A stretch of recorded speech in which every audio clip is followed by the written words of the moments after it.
A cold panic hits different when it wakes you up at 5 in the morning. I was lying in bed, the bedroom frozen in that gray dawn light, when my phone vibrated against the nightstand with a sharp, metallic buzz. Still half blind with sleep, I reached out and cleared the screen, expecting a routine notification or a message from the hospital staff. Instead, it was a single text from my bank stating that my online access had been restricted due to unauthorized security adjustments. My stomach did a slow, sickening flip as I stared at the words, waiting for them to make sense. I forced my eyes wide, threw the blankets off, and opened the official banking app on my phone. A bright crimson banner blocked the main screen, reading access denied, followed by instructions to visit a physical location immediately. Seeing that lock felt like a physical blow to my chest, because that specific account held my entire life savings. For over a decade, $520,000 had sat untouched in a protected trust fund left entirely to me. It was a life-altering sum of money that my grandfather had fiercely secured for my future before he passed away. My grandfather had established that trust when I was 19. During a chaotic year when my parents almost drained my college savings, he recognized their pattern of financial manipulation early on, noting how they constantly took my hard-earned money without ever intending to return it.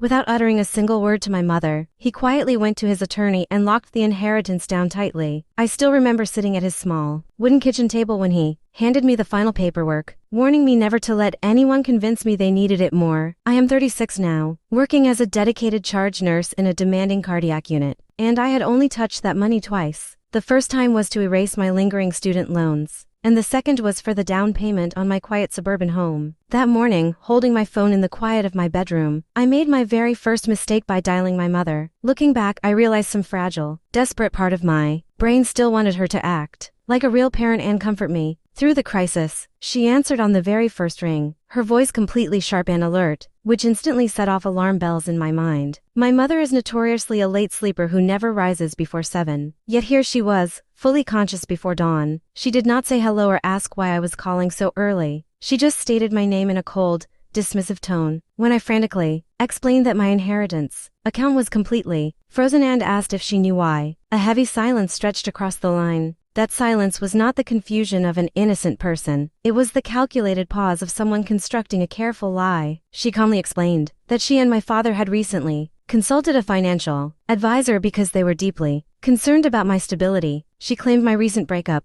and the grueling hours at the hospital meant it was time for them to manage my assets. Hearing her say those words brought back every childhood memory of her taking my belongings and calling it family sharing. I immediately realized that to my own mother, I was never a daughter. I was just a wealthy fund with a heartbeat. I demanded to know exactly what she had done, and I could hear my father murmuring instructions in the background. She switched the call to speakerphone, and my father chimed in with that overly rational voice he used during his career as an insurance claims adjuster. He smoothly explained that they had legally filed a power of attorney backed by a professional medical assessment for my own safety. My blood ran cold as his monotone voice washed over me, treating my life like a claim he was trying to deny. I demanded to know what doctor had signed a document claiming I was mentally incapable of managing my own finances. My mother interrupted, telling me to stop obsessing over minor details and to let them handle the heavy lifting. The sheer audacity was staggering, considering she had not checked on my well-being or known anything about my daily life for nearly a year. I hung up without saying another word, sitting on the mattress as a violent tremor took over my entire upper body. After a minute of pure rage, the shaking stopped, replaced by a cold, hardened clarity that has never truly left me. I called the main branch manager, demanding an immediate meeting the second the doors opened. Using words like fraud and elder exploitation, the representative on the line recognized the urgency, immediately flagging the profile for review and instructing me to bring multiple forms of identification. I skipped breakfast, showered quickly, and dressed in the formal blazer I usually reserve for important hospital board meetings. As I drove down the empty highway toward the branch, the pieces of their cruel timeline began falling into place. I remembered mentioning my breakup months ago, a minor detail they had twisted into a narrative of a mental breakdown. Then my thoughts shifted to my older sister, who lived far beyond her means in a massive house my parents heavily subsidized. My sister had recently begged me to co-sign a massive loan, and my polite refusal in a text message had clearly sparked this plot. She knew the trust fund existed, and she desperately needed a way to keep funding her family's expensive lifestyle. By the time I pulled into the bank parking lot, I knew with absolute certainty that she was the architect of this scheme. I sat in my car, took 3 deep breaths, and resolved that I would not cry or back down. The doors unlocked at 9, and I walked straight into the glass office of the branch manager, a meticulous man named Mr. Vance.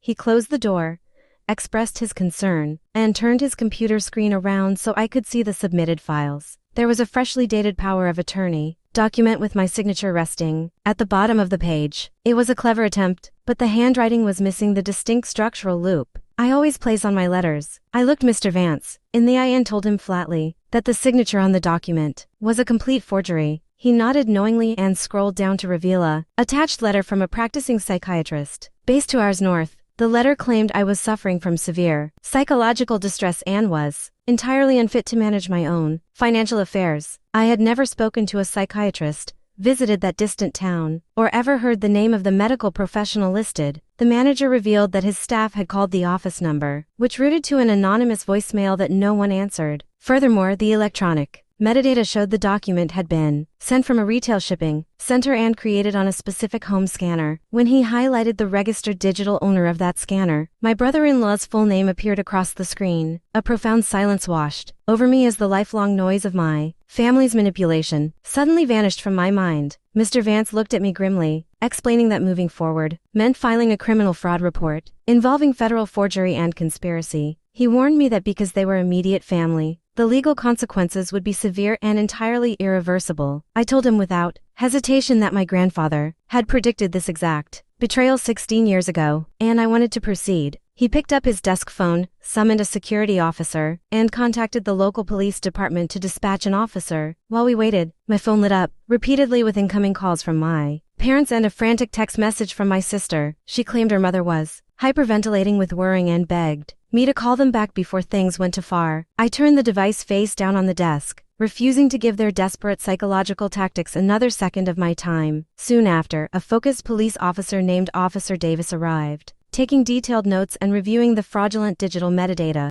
Officer Davis asked if my parents were likely to show up at the bank, and I told her they absolutely would. I explained that they would arrive ready to perform, spinning a convincing narrative about my alleged mental instability to save themselves. The officer thanked me for the warning, keeping her expression neutral, and stepped into the back hallway to wait. It took less than 40 minutes for the heavy glass front doors to swing open, revealing my parents walking inside. My mother was dressed elegantly, wearing an expression of deep maternal concern as she approached the main teller window to speak. Through the glass office wall, I heard her sweet voice explaining that her unstable daughter was causing a scene inside. The teller calmly stepped away, signaling Officer Davis, who walked out from the back room with a quiet, authoritative presence. My mother immediately shifted gears, deploying a well-rehearsed mask of grief and claiming they were only trying to protect me. Officer Davis remained entirely unmoved, demanding their identification and asking them to step into a private conference room for questioning. As they walked past my glass enclosure, my mother looked right at me with cold, detached eyes, never breaking her stride. My father refused to look up at all, keeping his eyes glued to the floor as the officers escorted them away. That specific moment was the exact second my relationship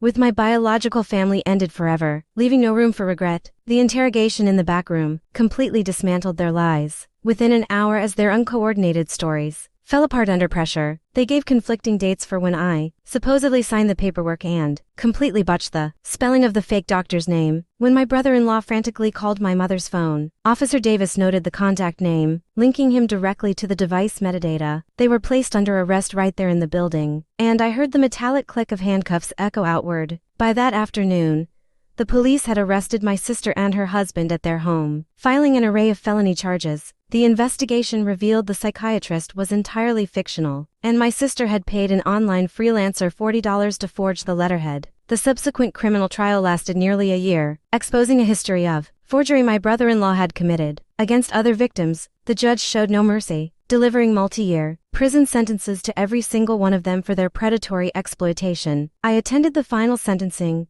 wearing a dark dress, and refused to blink when my mother turned around to face me. Today, my sister's children are being raised by their paternal grandparents, who regularly send me letters apologizing for the family's actions. My inheritance remains completely secure in a new institution with strict, multi-factor verification, protections that no one can bypass. I learned that when people try to control you under the guise of family first, they are usually just hiding their own greed. I still live in my brick home, enjoying quiet, Sunday mornings on the porch with friends who actually respect my boundaries. I keep a single childhood photograph of my mother in the closet, a reminder of a version that might have loved me. My name belongs entirely to me, complete with the unique, handwritten flourish that my family tried so desperately to steal away. Whenever someone tells me they need to intervene for my own good, I smile, knowing exactly how to protect my peace.